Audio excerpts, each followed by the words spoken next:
Welcome back to Barley and Hops. This is part two of the cleaning and beer making, unless you wanted to skip the cleaning portion, and so this is actually your part one. So welcome, and now we're going to make some beer because I've got these empty fast ferments, and yeah, anytime George has got an empty ferment, it's time to do exactly what it was made for, which is to ferment. All right. Hey, look, I'm going to use water that you can use tap water. So if you're going to call an ad, yes, you can use tap water. If your tap water tastes fine to you, well, then it's perfectly okay to use it to make beer. Especially if you're going to make your own beer and you're going to wind up, going through either an all grain or a partial mash. But we're going to do an extract brew today because this is like the simplest of simple beers to make, and it makes a really good beer. And like I said, the party that I had, they cleaned me out of two kegs within just a couple of hours. So it makes a really, really good beer. I used my pH meter just to find out what the pH was of the water. And remember, the scale goes 1 to 14, 7 being in the middle. The water that I'm using is like a 7.4. So it just tested it just because I got the meter and I figured I'd test it. It tells me absolutely nothing. It's no value to me whatsoever because the pH is not a critical factor in brewing unless you're actually doing an all grain or you're doing a partial mash, and then you want the pH of the mash to be correct so that you can extract all the flavors and all those things can happen the way you want them to happen. But this is an extract brew. That's already happened. So all it is a good data point for me. I just happen to know that the water that I'm using is like a 7.2. Food for thought, I guess. Hey, I've got my Pick New Wave titanium working right here in the corner because according to the recipe that's on the back of this thing, I'm going to show it to you, it's supposed to boil 3 quarts of water, so that's not going to take me long at all. I've got that in the pot getting ready there. And here's the 2 beers that we're going to make. We're going to make the Pilz, and these are the Craft Series Mangrove Jacks. We sell these here for like 31 bucks. They'll make 6 gallons of beer. And then we're going to make the Pale Ale. So they're both made the same way. This one has some dry hops for it, and this one doesn't. So this is a Pilz. But there's a lot of useful information on the outside of the pouch. Here's the directions on the back. It's a 4-step process. So listen, it is going to take you every bit of, if you have your water already heated up, it's going to take you every bit of probably about 12 minutes to make this beer. Now, if you're really, really slow and you got to go back and do a couple of steps over again, it may take you as long as 15. So just make sure you carve out enough time in order to get there. So here's the alcohol by volume. This is recipe number 6. Alcohol by volume is 4.5%, which is a very substantial beer. And in the state of Texas, anything above a 4% is called a malt beverage. You can't classify it as a beer unless it's below 4%, but that's only in the state of Texas. The bitterness rating is a 3 out of 5. And then says the bitterness IBU. And when you see IBU, that's International Bittering Unit. International Bittering Unit is a 28 to 36. I'll explain what that means in a second. Then it gives you the color. It's golden. So there we go. We got a golden beer. It's going to be a Pilz, so we're going to make that. Now, when you open these up, be very careful because there's 2 compartments inside here. One is the syrup, and the other one's going to be all the other ingredients, more instructions, and there's also going to be the yeast. Here's the steps. Step 1 is add malt extract. That's this, with 1 kilogram, 2.2 pounds, of brew enhancer. Brew enhancer. Don't be confused. Brew enhancer is really corn sugar. All right. So, 2.2 pounds of that and 3 liters or 3 U.S. quarts of boiling water to your 30 liter, 7.9 gallon fermenter. And stir to dissolve. That's step 1. Step 2 is top it off. We're going to top this off with enough water to bring us to 6 U.S. gallons. So, I might do a little bit shorter than that. Just a little bit. And that's only because I like 5-gallon batches. They're a whole lot easier to maintain and control. But it'll make up to 6. And then it says stir in the beer yeast and get a good whiff. The instructions actually say that. That's what craftsmanship smells like. Number 3, leave it to ferment at 68 to 77 degrees Fahrenheit or 20 to 25 degrees Celsius for 10 days, and then pace the floor anxiously. And I'm telling you, I'm reading this right off the back of the pack. I love it. On the step number 4 is bottle and mature for 3 weeks before drinking with friends for maximum bragging rights. And I'll tell you, I've done this before. These are really, I mean, the attitude that goes into the instructions, it really indicates how well these are made, because they really are that easy to make and they really are that good. So let's get on with it. My gosh, let me set that here. You know, I always use star sand, and I'm going to spray my paddle. Give that a shake. So that's ready to go. I've already sprayed the inside of my fast ferment. I've got my lids already ready. My airlock is over there. My hot water is in that. So I guess what I need to do now is to get to moving on it. Now remember, I wanted to show you this.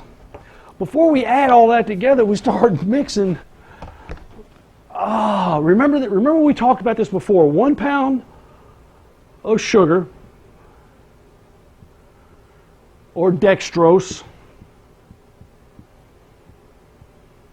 equals 32 gravity points per gallon. All right, so 1 pound of sugar in 1 gallon of water will raise the gravity points by 32. Interestingly enough, 32 gravity points is really equal to 1.2% ABV.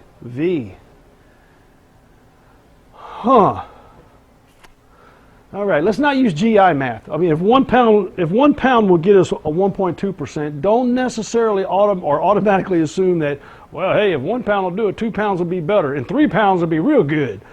There is a point of no return, of course. So I'd recommend, if you're going to do this, if you're going to use this as like a method to get more alcohol, be cautious and stick to like a pound or pound and a half. We're going to do a beer that's going to be it says a 4.5% ABV. That's like a good Sam Adams or a Sierra Nevada. Those are some pretty good beers, malt beverage. Well, if we had added an additional pound of sugar, we would make this 1.2. This could be a 5.7% ABV real easily, real quickly. We're not going to do that. I just wanted to show that to you, that mathematically you can actually add an additional pound and increase your alcohol by volume by 1.2% each time. Then again, remember, depending on the yeast that you're using, if you get too high in your alcohol content, it's going to inoculate your yeast and it's not going to work, and then you're going to be really upset. Then you're going to call me, and then you're going to get mad, and then I'm just going to tell you, I'm sorry, you used too much sugar. You know, don't use GI math. I say that because I'm an old retired GI, and GI math works that way. You know, if a 5 pound hammer is what it calls for, a 10 pound hammer will get it done twice as quick. All right. Yeah, it's also, you know, put it in the oven, you know, bake it on, 250 for an hour. Well, at 500 degrees, it ought to be done in half the time. That doesn't work either. So I just offer that. All right. Our water is just about ready. So what I'm going to do is I'm going to open this. Now it says to add the syrup and the boiling water to your fermenter. What I'm going to do is shortcut that, and I'm going to add the syrup to the boiling water because I know that the syrup is pretty thick, and that'll thin it out, and I'm going to add it all together in there at one time. So bear with me as I get this open and I get that mixed up. And also, I'm going to answer the phone while we take a short break. So I'll be right with you, okay? Yeah. See, now I'm just mixing it up. I've got the syrup, which comes out of the bag. I mean, this is amazing. And be careful when you open these up. There's actually 2 compartments. There's one compartment with all the syrup in it, and the other compartment, which is usually on the front side here, has got the yeast and the instructions that are inside it. So when you do open it up and it's real thick, in order to get it out, just, you know how you do a toothpaste tube? You start from the bottom, you start to roll it. Just roll it. It'll roll right out of the very top of it. And you'll get you can probably get about 98% of it out. You can actually fill this up with hot water in swish it and pour it out again if you like. That's another way to get all those flavors out of that. But I've got it in here now, and what I'm going to do is I'm going to start to add water, and the water that I add, again, you can use tap water, you can use bottled water, you can use spring water, you can use distilled water. Again, this is an extract brew, so it's not that critical. With the exception of whatever water you use, you want to make sure it tastes okay. Don't use a crappy tasting water. We'll do that, and I'm also going to add, because it's so warm, just make sure you can trust the source of your ice, and we have a trustworthy source. But I'm going to add probably about 5 to 10 pounds of ice. And 8 pounds of ice is equal to about a gallon of water. So that'll give you an idea. So let me go grab a bag of ice. I'm going to put that in there now so that will start to melt as I add more water. And then I'm going to add, of course, what they call brew enhancer, corn sugar. Don't let that confuse you. I'll be back in a moment. All right. 1 bag of ice.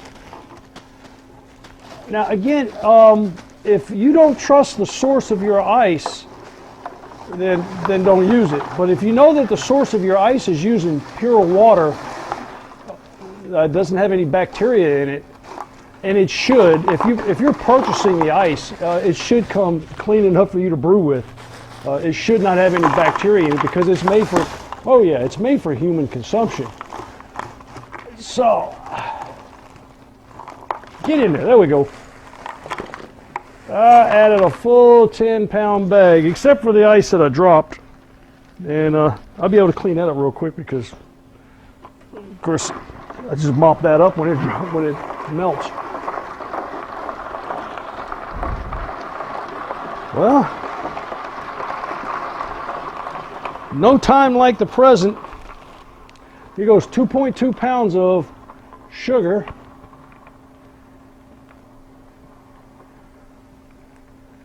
And remember, 1 pound of sugar raises the gravity points by 32, and 1 pound of sugar in a 5-gallon batch will raise the alcohol, the ABV, 1.2%. So if you're at a 4%, in this case a 4.4, and we added an additional pound, we could likely expect to get a beer that's 5.7% alcohol by volume, without affecting the flavor of the beer. All right, another couple of gallons of water, and we're doing well because I've got my 6-gallon mark is up here.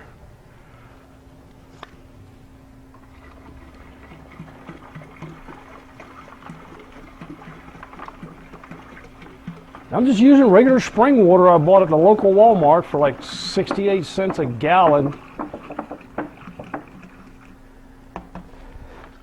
We're getting closer.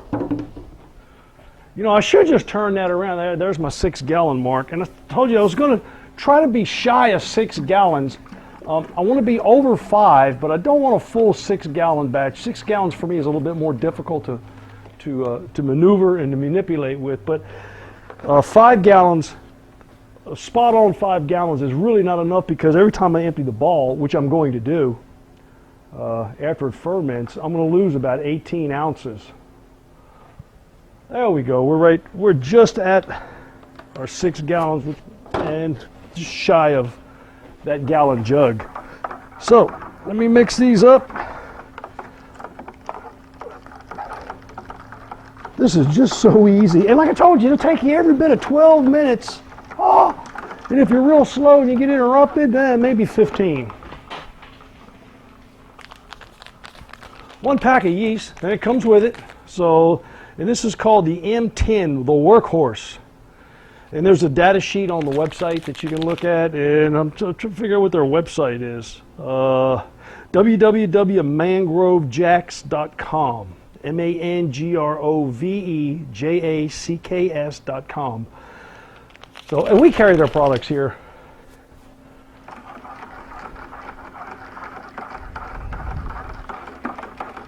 And just like all brews, we're going to open up the ball now. Yes. Sprinkle yeast on top. And that's nice and cool. Yeah, I'm gonna let that stay cold. Add our lid.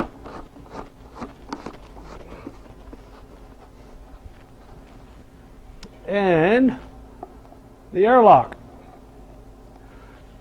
I've already got positive pressure in there. I can see that. You can see how the water's pushing down here and coming up there. And that is temperature inversion. That's what that is. So don't let that, because it'll probably bubble in a second. That's not fermentation already. What that is, that's just a difference in temperature. Remember, temperature and pressure are proportionate.